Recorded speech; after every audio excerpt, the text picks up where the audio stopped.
This is a true story. It sounds most fantastical, I know. Something out of a Netflix horror movie. Maggots in milk? Are you serious? But it's true. Cross my mama's heart and spit on her grave. It's the truth. I got a frantic call from Jenny, my girlfriend. She's freaking out, all panicked, screaming for me to get over to her apartment quick. It's gross, she said. She needed help. I didn't even ask her what was going on. I could hear from the sound of her voice. She needed me over there right away. So I hung up the phone. This was all before cell phones. And I got in my car, driving over to Willingston, the next town over, where Jenny lived in a one-bedroom apartment. I was expecting something horrible, like Jenny bleeding or some sort of medical emergency. But instead, when I got there, she hugged and kissed and grabbed me tight. "Look," she said, and pointed to spilled milk on the kitchen floor. I'm thinking, I rushed all the way over here to clean up a spill? I love the girl, but seriously. She told me to really look, get my nose down there and inspect that milk. When I did, I gagged. There, swimming in the milk, were maggots.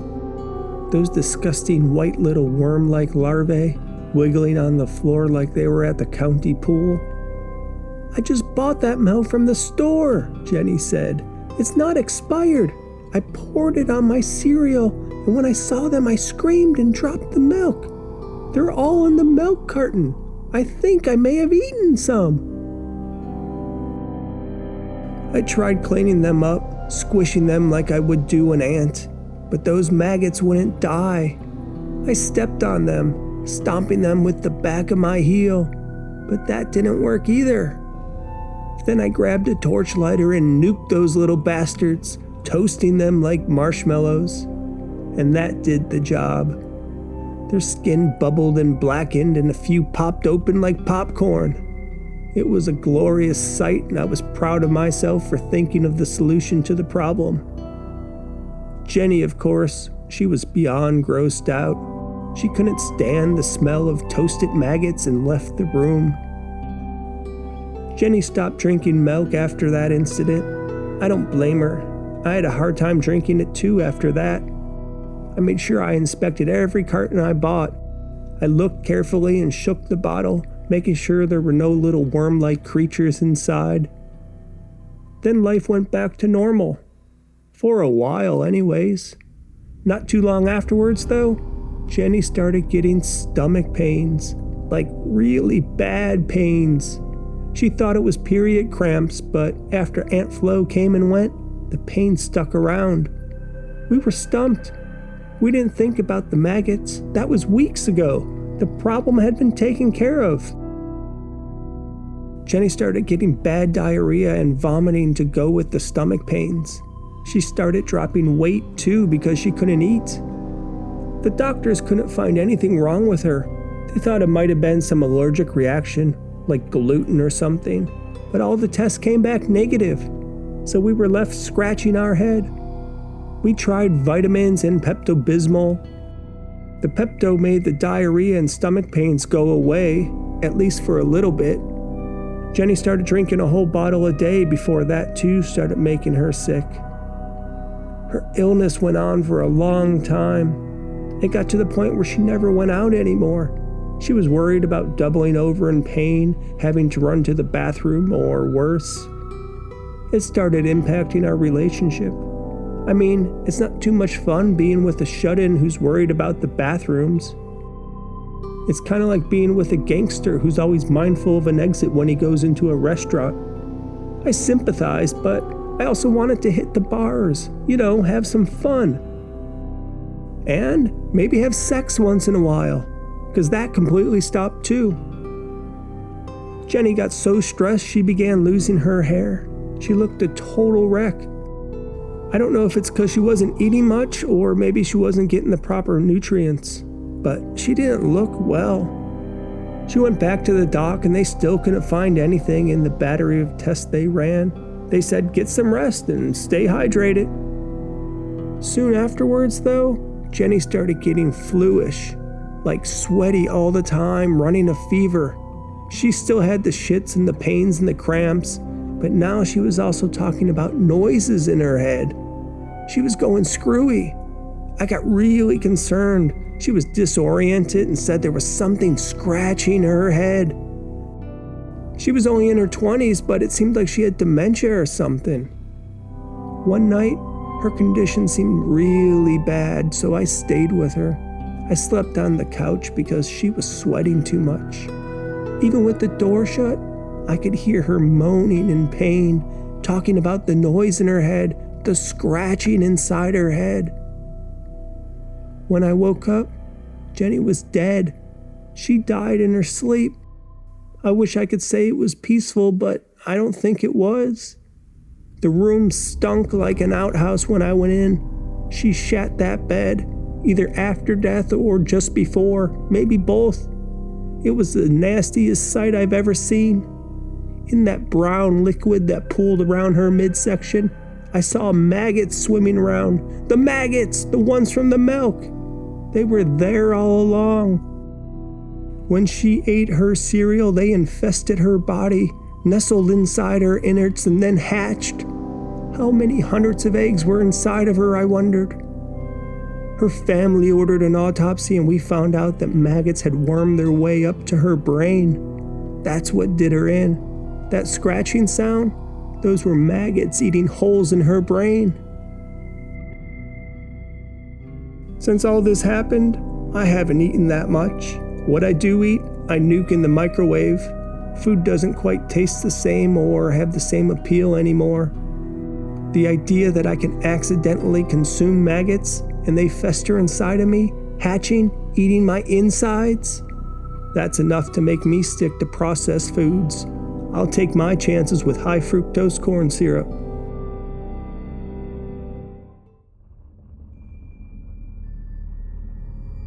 It's morning. I can't believe it. It's actually morning. I made it. I completed the Solo Woods Challenge. Somehow, I survived the night, alone, in the woods. But he's still out there, somewhere. And I still need to get out of these woods, back to my car, back to home.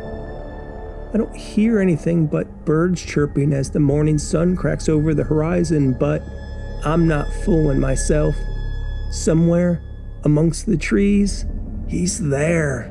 A man so large he looks like Predator. A beast of a man, muscular, wearing something on his head. Some sort of feathers, I think. He was following me last night. He followed me for a good 10 minutes. When I started running, he ran with me, ran after me, behind me, chasing me. A giant shadow holding an axe. Big clomping footfalls breaking twigs, rustling through dead leaves and forest debris. Coming for me. I sprinted as fast as I could through fallen branches and thorny thickets that tore up my legs. My lungs were burning, as was the daylight. I had no idea that it got so dark so quickly in the woods. As twilight descended, I found shelter under a pine tree. I think I walked onto the man's property or something. At least, I hope that's all it was. A big misunderstanding, and that he was just trying to scare me off. If I had a chance, I'd tell him I'd never go into the woods. I got no idea what I'm doing out here. I would hope that'd be enough for him to stop the scare tactics and put down that axe. Not being the least bit familiar with the outdoors, that's what made the Solo Woods Challenge so fun and exciting. You know, it was the latest thing making the rounds on social media. People posting their stories about being alone in the woods, survivor-like. The idea was you spend the night alone in the woods with nothing but water. It looked fun, so I thought I'd give it a try. Head out to the Tonto National Forest, about an hour away from home. I parked at what I thought was a trailhead and hiked a few hours. I stopped along the way, live streaming my adventure, #SoloWood Challenge. I started getting a lot of likes and I thought it was pretty cool. I saw some neat stuff in the woods. Some rocks with cool ancient looking carvings in them, some arrowheads, pine trees taller than houses. And then I came across that old barbed wire fence. It was around this time that I started feeling like I was being followed, and I saw that muscular man carrying an axe with feathers or whatever on his head. It was just shadows in the trees, though. I thought maybe it's one of my followers trying to play a joke on me. Like, haha, let's scare this suburban kid who thinks he could be brave in the woods. That's what I told myself when the fear took over and ice ran down my spine. But then, I realized no one knows where I'm at. Sure, some people liked my social media posts, but I didn't give away my location. In my post, I played it like I was some sophisticated and brave outdoorsman. I was all smiles and tough guy. I didn't let on that I was actually just scared of this man with the axe, scared of being in these foreign woods. I tried to look up my location on my phone. I tried to call for help. But this far into the woods, I didn't have any reception. I was sweating. I got on my knees and prayed. I couldn't contact anyone. I couldn't let anyone know where I was at. I was doomed. Then I figured this barbed wire fence was probably this guy's property line, and he was some whack job isolationist, someone saying UN spraying chemtrails kind of guy. We got a lot of those sorts in rural Arizona, guys with guns and buckets full of emergency rations. I thought as soon as he could see I'm just some dumb kid, that I'm not a government official or a threat in any way, once I got away from his property a bit, he'd leave me alone. But he didn't. I'd step and he'd step. I'd sit and he'd sit. It was a game. I was his prey. And then when the man wouldn't stop following me, I ran fast. I didn't care where I went as long as I put distance between me and him. And I have no idea where I ended up. All I know is I ran and ran, so deep into the woods that the canopy above me was as thick as a Dairy Queen blizzard. After my lungs felt like lava, I stopped. I looked around and didn't see a shadow of a man behind me, so I hid and slept. I didn't sleep well though. Every couple hours, a twig would break or some creature would rustle through the dead leaves on the forest floor. But at least I got some rest. I so wasn't prepared for this challenge. I thought an Nalgene bottle would be all I needed. Go out, fill myself in front of some trees, sleep under the stars like a cowboy, and rack up the TikTok views. I ran through the Nalgene bottle of water about an hour into my adventure. My mouth now feels like sandpaper. And between that and the coffee withdrawals and the lack of sleep, my heartbeat is a bass drum inside my head. Boom, boom, boom, boom. How am I gonna figure a way back out? That's the question of the moment. I gotta get home, somehow. Though it's nice to feel a bit of sunlight cracking through the forest canopy, I still have no phone reception, and I got only 3% battery life. I was hoping the winds would blow me some of that wonderful Verizon coverage my way, but nope. So I got no map app. I have no idea where I'm at. I think I'm gonna have to navigate using the rising sun. Sun rises in the east, right? I think that's where my car was parked. Or maybe it was the south. I don't know. But following the sun is as good of an idea as I got, so that's what I'm gonna do. I was hoping I would see something that would let me know I'm going in the right direction, but everything's the same. Some trees are bigger, some are smaller, but I can't tell anything apart. Nothing looks familiar. It might be my imagination because I don't see anything, but I feel eyes on me, watching me. I feel the eyes of that bulky man, the one with the sharp axe, holding it on his shoulder like a baseball bat, ready to swing at my head. Maybe he's out there somewhere, far enough I don't see him, but close enough that he sees me. He knows these woods, I don't. I'm dying. I need water. I need Starbucks. The woods suck. This solo woods challenge sucks. I don't think any of the posts I saw before I started were real. I'm sure it was people pretending like they do on social media. They were probably posting from their backyard or something, because being out here in these woods, alone, carrying nothing but water, well, that's no joke. I could see a rock that looks like a rock I may have seen yesterday, but then again, it could just be a rock and I could be losing my mind. I get down to inspect it and notice there's a carving in the rock. Looks like an arrow. I think I saw something like this yesterday on my way into the woods. I saw rocks with carvings on them. This must be a sign. I have to be going in the right direction. 5 more minutes of walking and everything's the same as the last 5 minutes. Trees and bushes and leaves and trees and bushes and leaves. How do people like going hiking? I die of boredom. But then I see something hanging on a tree up ahead. It looks like paper. A sign, maybe. Whatever it is, it tells me there's civilization nearby. That's good. But I still feel those eyes on me. That feeling of being watched, of something being just beyond my line of sight, looking at me, watching me with every turn. I can't shake the feeling. As I get closer to the tree with the paper on it, I notice it's not paper at all. It's skin, I think. Human skin? Or maybe some sort of hide. I see little hairs sticking out of it. It looks like skin, but I'm not going to touch it to find out. There's no writing on it or other markings. It's just a patch of leathery something hanging on a nail. What's that? Something in the bushes is making a noise. A squirrel? A bird? The man? What if it's the man? What if he's right there, ready to swing the axe? I don't want to find out, so I'm going to run. Run and run and run and run. Feet don't fail me now. I've got no idea if I'm going northwest or sideways, but it doesn't matter.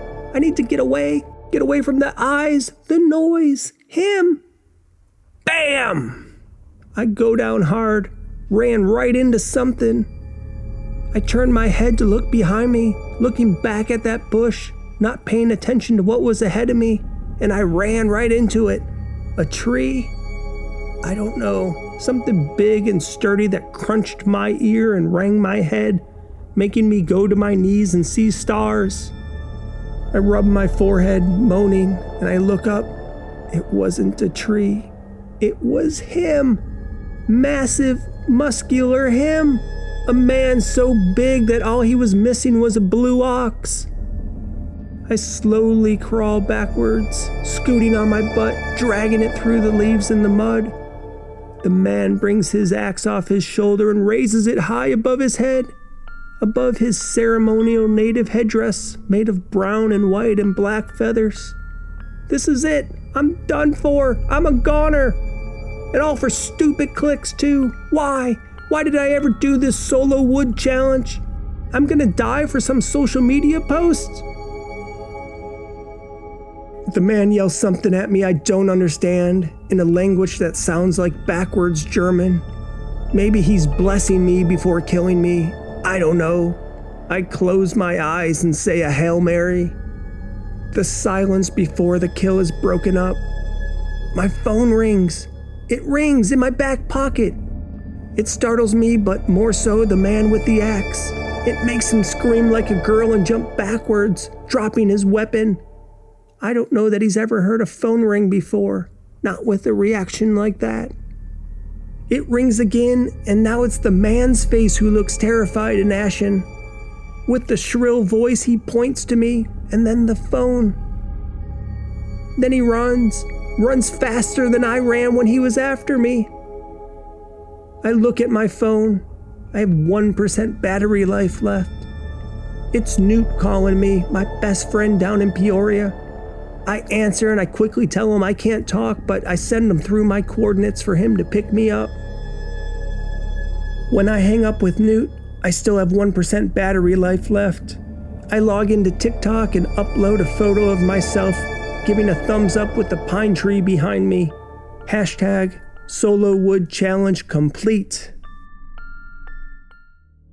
I got something to tell you. Something the government doesn't want you to know. Now, just so we're clear, you haven't heard this from me. Understood? You know that lake nestled between Arizona and Nevada? Lake Mead? The one created with the water from the Hoover Dam? Well, there's all sorts of questions about Lake Mead. You've probably heard some of them yourself. Is it drying up? Are there bodies in the lake? The answer to those are yes and yes. But it's not from the reasons you think. It's not from a drought or the mob or anything like that. Sure, there's problems with Lake Mead, lots of them. But these questions about it drying up or whatever, it's a red herring, a smokescreen. Who do you think started those stories? Who controls the water level of the lake? The government, that's who. The question people should be asking, that's what's the truth about Lake Mead.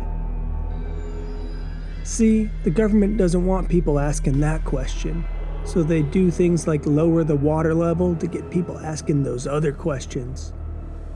The worthless ones that obscure what's really going on. Now, before we go any further, can I trust you with this information? I mean, you're not going to go out and talk to the press and stuff, get me locked up or whatever, are you? Okay, well, here's the truth. Lake Mead, it's one giant science experiment, slowly exposing everyone that drinks and plays in its water to low levels of radiation. Not enough to be detected, of course, like you can't go there with a Geiger counter and get readings. But over time, the radiation in the water accumulates in the body and changes it. It's all part of a government plan. They want to create super soldiers and prepare the population to service our leaders after the coming nuclear attack. The government knows they can't stop us from being nuked, whether it's Russia, North Korea, or some other nutso state. So they're trying to make us survive the horrible radiation. Well, survive's a loose term here. They really don't care about you surviving as such, but they need bodies to do their bidding. They can't have everyone evaporate or slowly have their skin melt off as radiation sickness takes hold. See, in the land of the free, the government can't mandate homes have bomb shelters like Switzerland, so they gotta get creative. Kinda like how they put fluoride in the water to control our minds. They're doing this radiation thing in covert ways, so no one knows it's happening. People go about their daily routines, maybe swimming in the lake, drinking water from the lake, and they're getting dosed with poison. 25 million people depend on water from Lake Mead. 25 million! It's changing their insides, kind of like hemochromatosis, where the iron builds up in your body slowly over time and damages organs. Same principle here. Why do you think all those new diseases keep cropping up? All these autoimmune whatever? Why didn't we have these before? Where do they come from? And why are we seeing those clusters we see in the Southwest? It can all be traced back to the water from Lake Mead. Now they deny it all, but the government didn't create that lake for altruistic purposes. I'll tell you that. Look, everyone knows the government started nuclear testing in Nevada, exposing soldiers to the bomb. There was outcry about that. It was too overt, those soldiers sitting, watching mushroom clouds, so they stopped those tests. But they didn't stop testing the effects of radiation and how they can make Americans and US soldiers immune to the bomb. Sure, the main government officials and some uber-rich have their own bomb shelters, supposedly allowing for a functioning government in case of a nuclear catastrophe. But answer me this. What happens to the people and the soldiers? Who's going to fight the war that would take place? Who's going to produce the food we eat? That's why the government's doing this. You think they care about us? No, they care about keeping the system going. Eventually, we'll have two classes of citizens, those with radiation and the ruling class who were able to hide from the bomb and are poison-free. You think they're gonna let us mix together? No sir, my friend. Once the nuclear winter passes, they'll put us radiated folks, the ones they created, in FEMA camps. They'll control us. Now how do I know this? My grandpappy was one of the first officials working on this. Said the orders came straight from the top. Everyone involved carried the secret to their grave. He told me when he was on his deathbed, he warned me. He said, stay away from Lake Mead. He said, don't believe what they tell you. He said, why else do you think there's a Boeing B-29 super fortress at the bottom of the lake?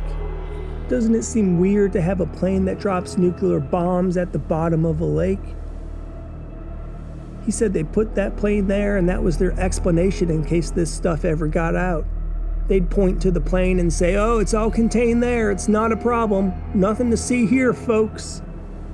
All the while, there's that secret facility under the lake that no one knows about, the one connected by a secret elevator at Hoover Dam. Hell, maybe they'll even pass out some Lake Mead water at that press conference. Drink it up, you rubes. Drink it up and get that poison in you. So when the bomb comes, you won't die, but you'll be one of our foot soldiers in the war.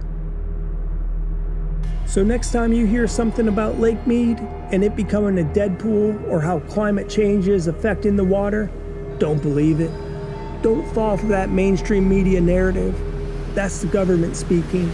They want you to drink their poison. And without question, if you happen to find yourself in the Southwest, stay away from Lake Mead. Don't drink that water. Now, because you're a friend of mine, if you buy one of our radiological water filters, you can guarantee that you and your family will have access to water that is clean, healthy, and free from radiation.